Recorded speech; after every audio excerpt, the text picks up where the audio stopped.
sik tenagane. Mergo lek juaran ngono kuwi ya pancen ya kotos-kotos tenan. Ya Nggih. Kringete sing kotos-kotos. iya, menyang yo aku disupporti ya. Mboten ngagem spot Pak niki. Nggih pun para eruk nggih Pak. Para Esuk. Nggih para esuk kami sosolen Pak. Nggih. Mang tuturi ta winong niku. Lah kok iki napa? Lho men dadi seniwati yang sehat lahir batin, bermoral, beretika yang tinggi.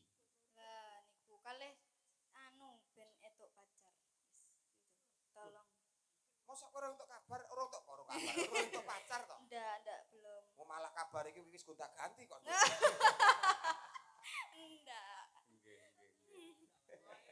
Piye Pak Gareng ngene Pak Gareng? Nggih, mboten badhe nuturi sing pripun-pripun ning sing penting niku lumadi nglestarekke budaya linambaran ati, insyaallah mengke langkung sae Pak hasilipun. Nggih. Ngoten Pak. Leres.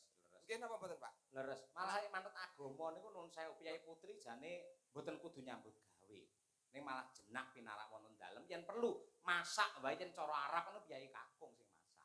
Niki lak tegese ngewangi perekonomian rumah tangga to Pak? Lah nggih tegese niku spesial. Iki diperbolehkan Pak. Nggih, leres. Ah nek ngugemi ngoten niku bukese kudune teng dalem. Nggih. Loh, lek dhewe ning dalem oh nang omah ya ora iso tenang.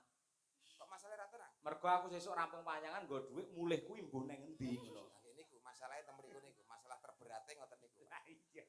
Mula saka kuwi nggih. Iki ngangge bawa ora nang kina? Napa niki? Anu sambel kemangi.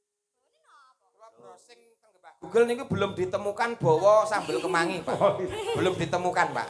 Oh iya.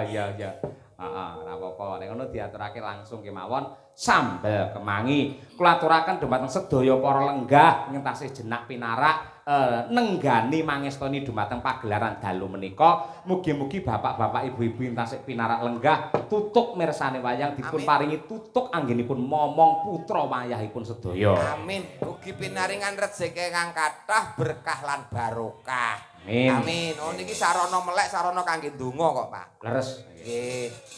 Amin. Monggo, yuk sambel kemangi. Nyanyos.